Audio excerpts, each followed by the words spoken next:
Assalamualaikum warahmatullahi wabarakatuh. Bapak dan Ibu, hari ini kita akan belajar tentang Koperasi Sejahtera SMA Negeri 18 Garut. Koperasi Sejahtera SMA Negeri 18 Garut didirikan pada tahun 2000, hampir bersamaan dengan pendirian sekolah kita.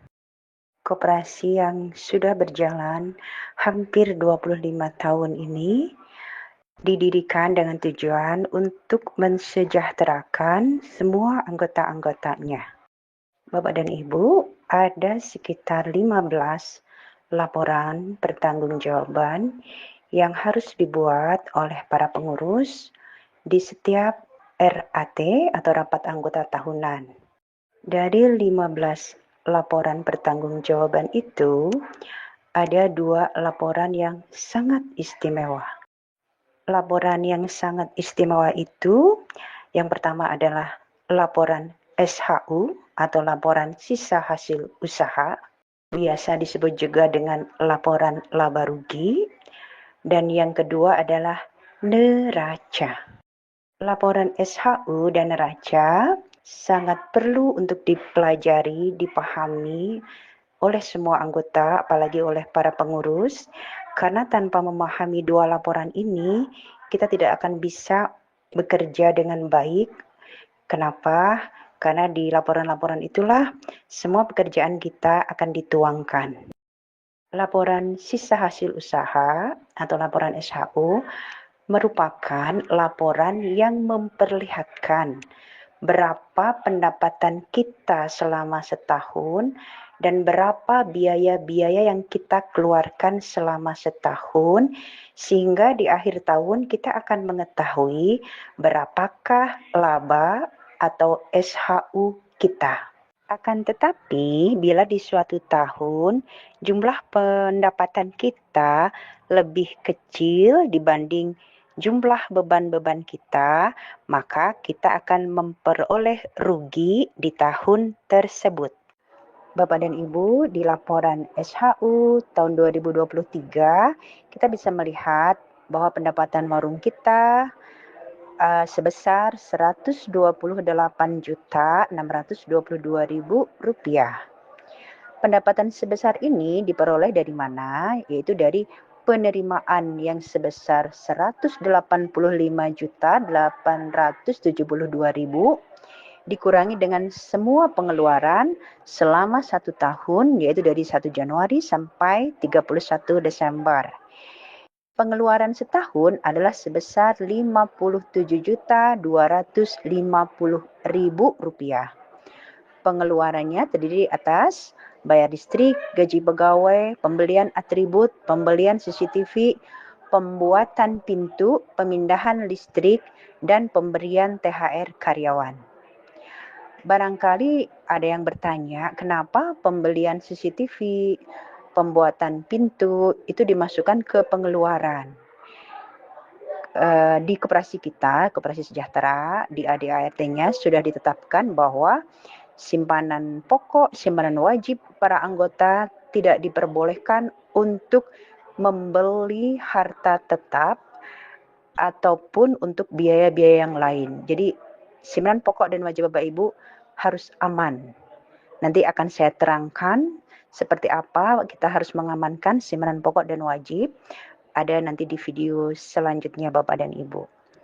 Jadi dari gambar ini kita lihat bahwa pendapatan warung kita adalah Rp128.622.000. Kemudian kita lihat di gambar yang sekarang, kita melihat bahwa pendapatan simpan pinjam koperasi kita pada tahun 2023 adalah sebesar Rp103.658.900. Pendapatan ini diperoleh dari provisi sebesar Rp7.080.200. Provisi itu apa? Provisi adalah semacam imbalan untuk memproses peminjaman. Dan di operasi kita adalah sebesar 1% dari total pinjaman. Kemudian ada jasa uang, ada jasa barang. Sehingga total selama 1 tahun adalah Rp103.658.900. Kemudian di poin terakhir ada pendapatan lain-lain. Yang pertama adalah keuntungan penjualan LKS. Karena kita tidak menjual LKS maka tidak ada di sini. Kemudian ada pendapatan simpati tahun 2023 adalah Rp700.000. Sehingga total semuanya pendapatan selama setahun dari pendapatan warung, poin 1, kemudian poin 2 pendapatan simpan pinjam, dan poin 3 pendapatan lain-lain, jumlahnya adalah Rp213.980.900.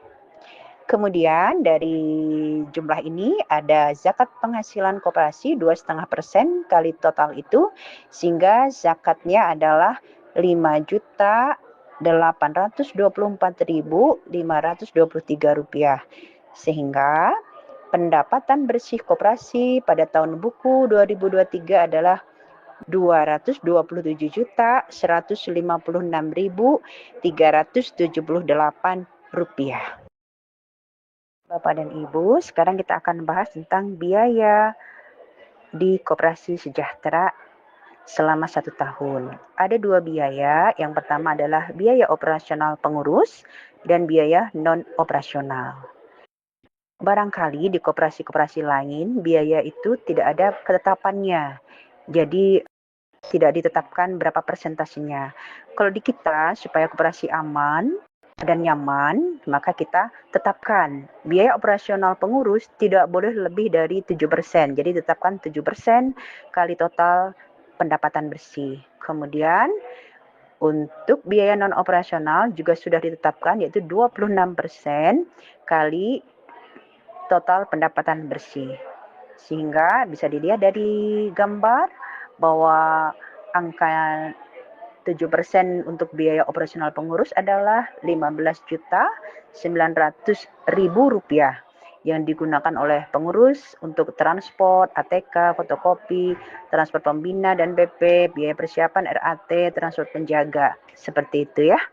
Kemudian untuk biaya non operasional itu adalah untuk biaya THR, biaya administrasi TU, biaya uang sidang, biaya konsumsi RAT, door prize, kemudian jasa sukarela diambil duluan, jasa simpanan keluar sebelum RAT. Seperti itu Bapak dan Ibu. Totalnya adalah Rp59.660.658. Selanjutnya, kita akan melihat berapa sisa hasil usaha atau SHU, atau bahasa keren lainnya adalah berapa laba kita selama tahun 2023 adalah sebesar 67% kali 227.156.378, yaitu sebesar Rp152.194.773. Jadi selama tahun 2023, Koperasi Sejahtera memiliki laba atau SHU Rp152.194.773. SHU atau laba ini nanti akan didistribusikan sesuai ketetapan yang sudah disepakati. Di antaranya adalah dibagikan kepada anggota, pengurus, dan lain-lain. Bapak dan Ibu, sekarang kita akan belajar tentang apa itu neraca. Neraca adalah suatu daftar yang berisi rincian aktiva dan rincian pasifa. Aktiva adalah kekayaan atau harta yang dimiliki oleh suatu lembaga. Sedangkan pasifa adalah sumber dana yang digunakan untuk memperoleh kekayaan. Sebagai contoh, misalnya Koperasi Cahaya memiliki harta berupa kas Rp100 juta. Dari manakah kekayaan atau harta berupa kas 100 juta rupiah itu, ternyata kas yang 100 juta rupiah itu berasal dari simpanan pokok, simpanan wajib, dan simpanan sukarela anggota. Yang nilainya simpanan pokok 10 juta, simpanan wajib 70 juta, dan simpanan sukarela 20 juta rupiah yang totalnya adalah 100 juta rupiah. Jadi, kas yang 100 juta rupiah itu berasal dari sumber dana 3 macam, yaitu pokok, simpanan pokok, wajib, dan sukarela yang jumlahnya juga 100 juta rupiah. Jadi, jumlah aktiva harus selalu sama dengan jumlah pasiva. Bapak dan Ibu, sekarang neraca per 31 Desember 2023 seperti digambar akan dimunculkan juga neraca tahun sebelumnya, yaitu tahun 2022. Kenapa dimunculkan tahun 2022? Karena digunakan sebagai pembanding apakah mengalami kenaikan ataupun penurunan. Di neraca tahun 2022 kita lihat kita ada 4 macam kekayaan, yaitu kas, piutang uang, piutang barang, dan bangunan warung. Kemudian di tahun 2023 tinggal 3 kekayaan. Kenapa tinggal 3 kekayaan? Kenapa bangunan warungnya hilang?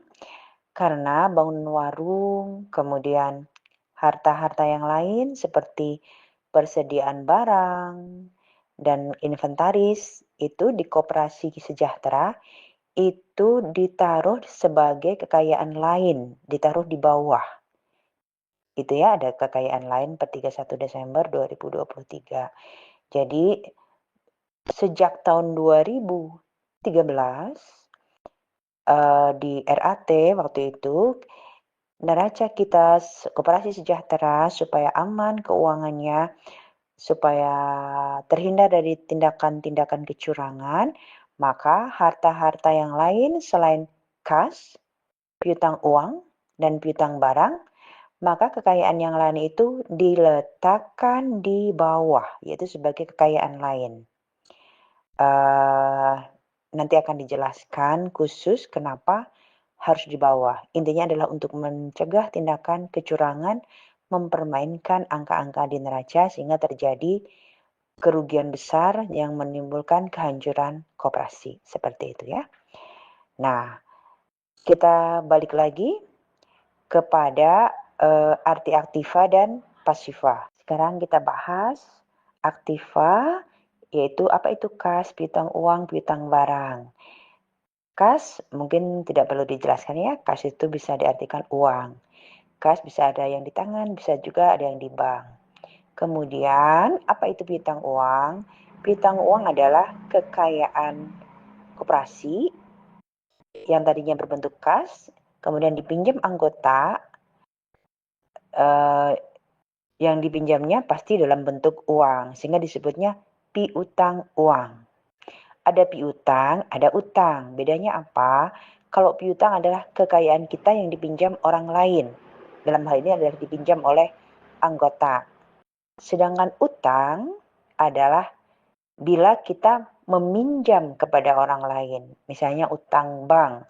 Berarti kita meminjam kepada bank. Gitu ya. Jadi bedanya piutang dan utang seperti itu. Saya ulang lagi, piutang adalah bila kekayaan kita dipinjam oleh orang lain atau oleh anggota. Dalam hal ini anggota. Sedangkan utang adalah bila kita sebagai koperasi meminjam kepada pihak lain. Seperti itu. Kemudian apa bedanya piutang uang sama piutang barang? Kalau piutang uang itu adalah kekayaan operasi yang dipinjam dalam bentuk uang oleh anggota. Sedangkan piutang barang adalah kekayaan koperasi yang dipinjam anggota dalam bentuk barang. Misalnya, anggota butuh barang, koperasi membelikan. Jadi, anggota datang meminjamnya dalam bentuk barang, maka disebutnya piutang barang. Seperti itu. Kemudian, apa perbedaan persediaan barang dan inventaris? Di bawah itu di kekayaan lain, Kita lihat ada persediaan barang dan inventaris. Apa bedanya? Kalau persediaan barang adalah barang-barang yang dijual oleh koperasi melalui warung. Persediaan barang itu bisa berupa makanan, minuman, atribut, topi, dan sebagainya itu ya. Kemudian alat tulis, dan bisa juga barang-barang yang lain keperluan yang diperlukan oleh semua yang di sekolah. Seperti itu persediaan barang. Kemudian apa itu inventaris? Inventaris adalah barang-barang yang dimiliki oleh koperasi yang digunakan untuk operasional sehari-hari, untuk bekerja sehari-hari lah. Intinya seperti itu ya bedanya. Semua itu termasuk kekayaan koperasi atau aktiva koperasi. Sepertinya sudah cukup penjelasan tentang neraca. Intinya adalah aktiva itu kekayaan, sedangkan pasiva adalah sumber dana yang digunakan untuk mendapatkan kekayaan tersebut. Jumlah aktiva harus selalu sama dengan jumlah pasiva. Tidak boleh tidak sama, harus sama. Sebagai contoh, pada tahun 2023, kita lihat angkanya ya, simpanan sukarela per 31 Desember 2023 itu adalah 136.912.000 sekian. Dana sosial 16.941.000 sekian dan seterusnya. Ada 11 sumber dana pada tahun 2023 sebesar totalnya adalah 877.447.724 rupiah. 11 sumber dana yang totalnya 877 juta sekian itu bentuknya ada 3 kekayaan. Jadi 877 juta sekian itu berbentuk 3 kekayaan kalau di koperasi kita, yaitu berbentuk kas 401 juta sekian, kemudian berbentuk piutang uang 466 juta sekian, dan berbentuk piutang barang 8.920.000 rupiah. Jadi seperti itu ya gambarannya, bahwa sumber dana yang 11 macam itu berbentuk 3 macam kekayaan. Oleh karena itu jumlah aktiva dan jumlah pasiva harus sama, tidak boleh tidak sama. Kemudian ada yang bertanya, kalau persediaan barang dan inventaris yang totalnya 81 juta sekian itu, sumber dananya dari mana? Di Koperasi Sejahtera, sumber dana dari persediaan barang dan inventaris itu dari pendapatan warung. Jadi tidak sesuai dengan kesepakatan mulai tahun 2013 ya, itu persediaan barang dan inventaris itu tidak boleh mengambil dari simpanan wajib, simpanan pokok, simpanan sukarela. Jadi lebih aman. Nanti akan dijelaskan lebih detail di video selanjutnya ya. Intinya simpanan wajib, simpanan pokok, Bapak Ibu, dan dana-dana yang lain yang ada 11 macam itu hanya khusus untuk kas, piutang uang, dan piutang barang. Harta-harta yang lain harus didapatkan dari pendapatan warung. Nanti akan dijelaskan secara rinci di video selanjutnya. Berikutnya, kita akan belajar tentang penjelasan neraca. Penjelasan neraca yang ada 4 poin A, B, C, D ini adalah suatu keharusan, suatu kewajiban yang harus ditampilkan di bawah neraca. Dan kalau ini tidak ditampilkan, maka permainan mempermainkan angka-angka di neraca akan bisa berjalan. Jadi penjelasan neraca wajib ditampilkan untuk mencegah kecurangan-kecurangan tertentu. Bapak dan Ibu, sekarang kita akan belajar bagaimana cara mencantumkan angka-angka dana sosial di neraca. Nah, di sini sudah sangat jelas penjelasannya. Bapak Ibu lihat bahwa dana sosial 31 Desember 2023 di neraca itu tertulis angka 16.941.198 rupiah. Dari mana angka itu? Angka itu diperoleh dari, kita lihat ya di rinciannya, rincian dana sosial di neraca tanggal 31 Desember 2022 itu adalah 17.056.000 sekian. Bapak Ibu lihat itu ada di dana sosial di angka tahun 2022 itu tertulis 17.056.000 sekian. Nah, kemudian pada tahun 2022 itu ada distribusi SHU, ada persentasenya untuk Dasos. Dari presentasi itu diperoleh angka 2.985.000 sekian. Nah, dana sosial tahun 2022 yang 31 Desember kita jumlahkan dengan distribusi SHU atau bagian dari SHU untuk Dasos tahun 2022 adalah 2.985.000 sekian. Sehingga totalnya adalah 20.041.000 sekian. 20.041.000 sekian itu adalah dana sosial yang bisa digunakan selama tahun 2023. Jadi dana sosial yang digunakan tahun 2023 itu bersumber dari dana sosial dari tahun 2022. Sehingga setelah dikurangi dengan pengeluaran Dasos selama tahun 2023 sebesar 3 juta sekian, maka sisa Dasos per akhir tahun 2023 yaitu 31 Desember 2023 sisanya tinggal 16 juta sekian. Makanya di neraca akan muncul angka itu.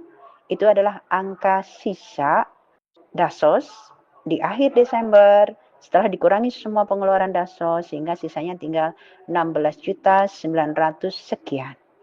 Demikian juga untuk dana pendidikan. Dana pendidikan itu gimana cara menghitung dana pendidikan per 31 Desember 2023? Caranya dengan melihat berapa sisa dana pendidikan di 31 Desember 2022, kemudian ditambah dengan bagian dana pendidikan dari distribusi SHU tahun 2022, sehingga bila dijumlahkan totalnya adalah 7.639 sekian, kemudian dikurangi dengan pengeluaran dana pendidikan tahun 2023. Yaitu untuk Hari Guru Nasional ya HGN itu sebesar 1.600.000 sehingga sisa dana pendidikan pada tanggal 31 Desember 2023 adalah 6.039.000 sekian seperti yang tertulis di dalam neraca per 31 Desember 2023. Bapak Ibu lihat angkanya sama ya. Kemudian untuk dana koperasi. Karena dana koperasi ini sudah tidak ada distribusi SHU-nya, tidak ada bagiannya lagi, maka dana koperasi jumlahnya selalu tetap setiap tahun, yaitu sebesar 274.000 sekian. Kemudian untuk dana cadangan, caranya sama. Berapa dana cadangan per 31 Desember 2023, yaitu dengan menghitung berapa sisa dana cadangan dari neraca 31 Desember 2022 ditambah bagian dari SHU-nya berapa di tahun 2022, jumlahnya adalah 37 juta sekian. Kemudian dari dana itu berapa pengeluarannya di tahun 2023, yaitu ada pengeluaran sebesar 4.291.000 sekian, sehingga sisa dana cadangan per 31 Desember 2023 adalah 33.216.000 sekian. Bapak Ibu lihat itu di neraca sama di penjelasannya harus sama. Seperti itu Bapak dan Ibu. Jadi penjelasan neraca itu hal yang sangat penting dan tidak boleh dihilangkan. Kalau ada yang mencoba menghilangkan, berarti dia mencoba untuk menghancurkan koperasi seperti yang terjadi di koperasi-koperasi yang lain.